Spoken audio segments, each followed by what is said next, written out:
going to be focusing this week on recall. Recall is when we use our word come or another word that means stop what you're doing and run with speed and enthusiasm. And those are really keys that I'm trying to hammer home.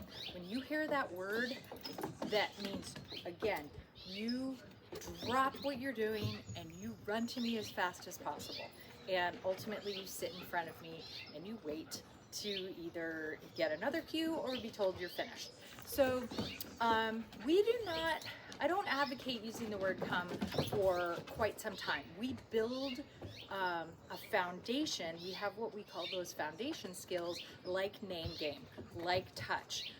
Those are things we build the foundation for, so that when we start to introduce the word come, that dog already knows sort of what to expect. They already know that when they hear their name and they run over, it's rewarding, it's valuable. And so by the time we start adding that word come, we have what we call a very low failure rate.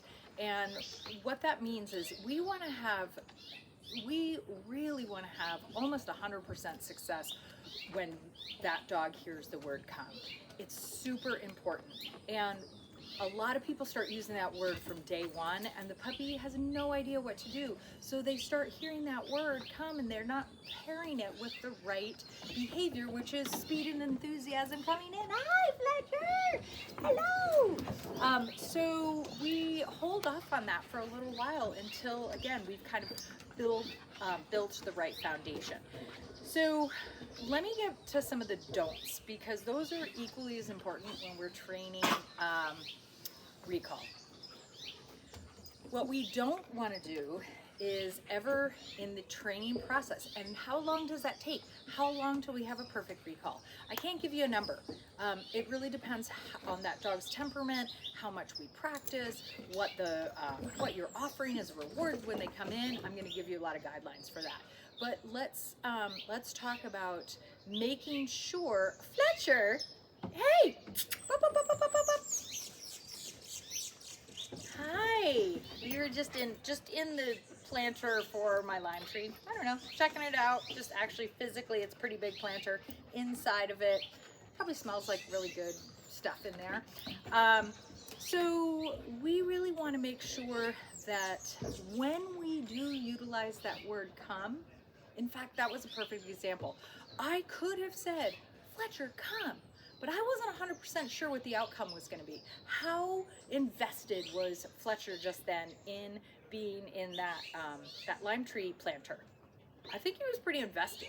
So I didn't say Fletcher come. I said Fletcher, ba, ba, ba, ba, ba, ba. Made lots of little kissy noises, and then I was trying to see if I had some treats in here. And then made sure that I got the right response. And at that point, as he was on his way, I could have added my recall word. But again, we're getting ahead of ourselves. So we want to make sure, number one rules, that when you use the word come, you're almost 90% to 95% sure that you're going to get the appropriate response, coming in with speed and enthusiasm. Otherwise, I'm going to do something else, like clap my hands, make a kissy noise, try my hand targeting, something like that. I am going to make sure that when I use the word come, that my rewards are better than anything the dog gets for anything else. I have a separate stash of stuff that I use when I'm practicing come that my dog thinks is phenomenal. So we'll get to that again in our practice session. I want to make sure that when, even after, let's say the dog comes in, I use the word come, he does the right thing, he gets his special rewards, that what follows 2 or 3 steps later, there's no way my dog can construe as not great. Meaning, I call him in, he gets his treats, and then I put him in his crate for the day or a couple hours. We're at the dog park. He's having the best time of his life. I use my word come, he does this great thing, I give him a couple treats, but then I hook up his leash and we leave the park. Think about multiple steps after the dog gets to you, and what does that mean for the dog? I want to make sure that right now, when I'm teaching, when I'm in that learning phase, that everything for that dog ends up being amazing. And so those are kind of my number ones for right now. And then we're going to get into ways to practice this in our next segment. So I'm just sort of giving you a bird's eye view here. I mean, this is our yard, so it is kind of like going out into this wide open abyss. It goes way beyond where our house is. So there's a lot of opportunities to practice recall when the dog is off leash and distracted. So we've been doing a lot of that. I used to call them field trips. We'd go out into places in the yard, and we've been doing a lot of that to build those skills for Rosie. So historically, that's been really hard for Rosie when we kind of come out. I call it the forbidden zone.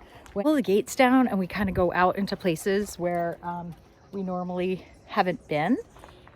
Up the driveway, there's all kinds of birds and deer and all that kind of stuff. So when we get out into those places, normally it's like, oh my gosh, it's a free-for-all. We've never practiced out here, and there's deer poop and there's gophers and there's turkeys. It's so hard, but they're doing really well in that environment, and we just have to keep practicing. You know, I would really recommend going out with a long line or double up leashes. You know, let your puppy sniff around and feel some freedom of going out in your neighborhood. Drop the leash, work on recalls, so that it's not like this foreign concept if the dog gets out your gate by accident. Remember, running away from your dog is way more efficient than trying to chase them if they aren't coming to you when you call them, especially when they get into a place where there's just a really high level of distraction. The other thing that you can practice is trying the touch game, because that really is an excellent tool as well to try to get your dog closer to you. So those are the things I really am trying to hit home with her right now, are where can we practice where it's novel. And we do a lot of work in the yard, which we'll do later, and you can kind of see is also like this free-for-all zone.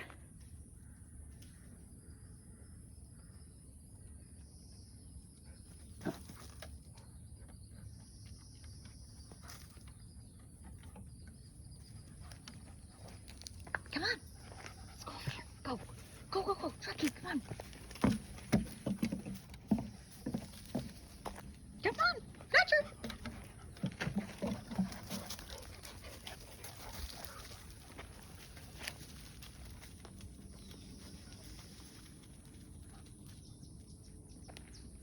Rosie, you can go over there. Oh. Fletcher. We are here on our second installment about recall today, and I'm going to be sort of out and about in the yard and showing you some of the techniques that we use when we're practicing, really trying to hammer home the muscle memory for recall. So what does that mean? What does muscle memory mean? It means that when your dog hears come, they don't even stop and weigh their options. They don't go, should I continue like sniffing this really yummy thing in the yard?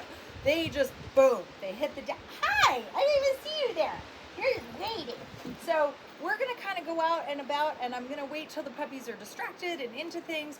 But again, I'm shooting for that really high success rate of maybe 90 to 95%. And how am I going to make sure that I hit that target? I am going to always use my name game first, so I'm going to get that dog's attention. Most of them are going to start moving towards me the minute they hear their name. If we've practiced name game enough, that's what happens. And then I'm going to add my recall word, come. Sometimes I'll do other things to really encourage that speed, like running away from the dog. So let's see how this pans out. So let's go, guys. Come on. Come on. Let's go back. Oh, no. They're so smart. They know what we're going to do.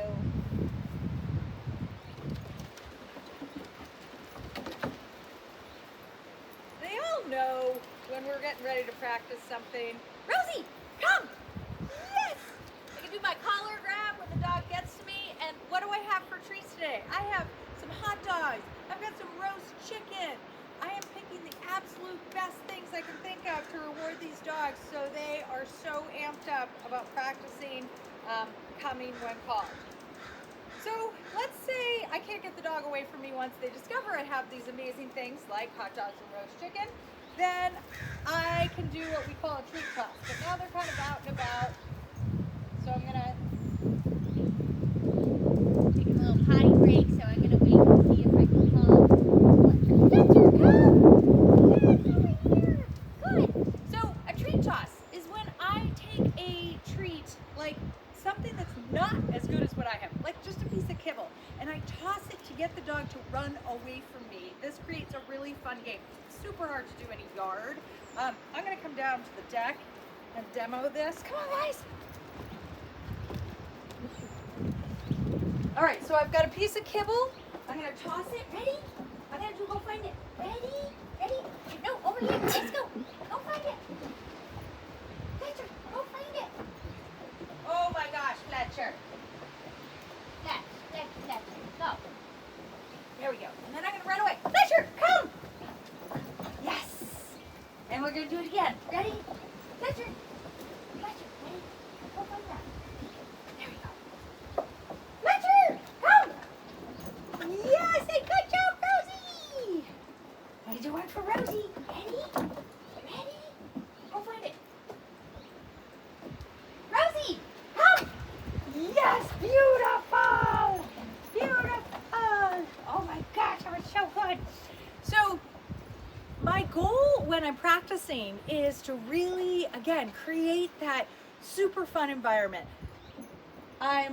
When I toss those treats, it's amping the dogs up. They get to chase something, and then when they go find that treat, I use my word come, and I run in the opposite direction, which again creates more of a fun game for them to chase me. And then I make sure when they get to me, they get the yummiest treats they could possibly even think of. What I do not want to do is hold treats out as I call the dog. I don't want to do this. Let's see, we did a treat toss. Go find that. I don't want to do this. Rosie, come! Okay? That's going to train a dog to decide, do they see something?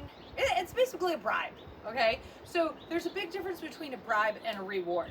A bribe is that the dog has to see something in order to want to make the right decision. Being so cute. And a reward is I've done the correct thing, and then the good thing happens after they've performed the behavior.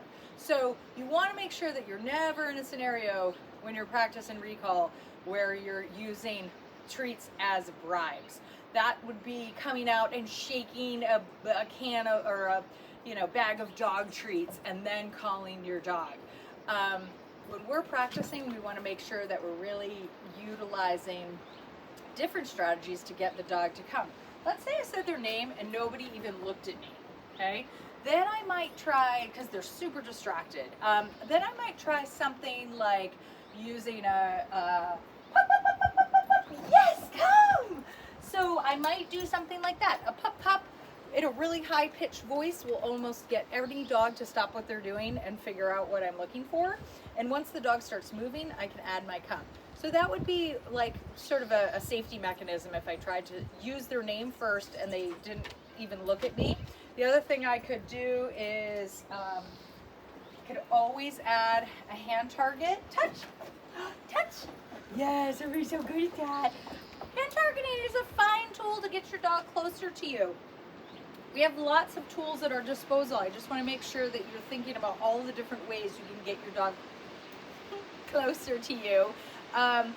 But again, when we're really trying to reinforce that word, we want to hear that word come when the dog's already made that choice to start moving towards you. So practice that a ton over the next couple weeks and you will see, and again, with those fabulous rewards, you're going to really see a payoff. So congrats on finishing your week here with No Bones About It. And for both of these guys, their training program is coming to an end and we've had so much fun. It's hard to believe they're finishing up, but I know we're going to see them both around here a lot this summer. All right, take care. Bye.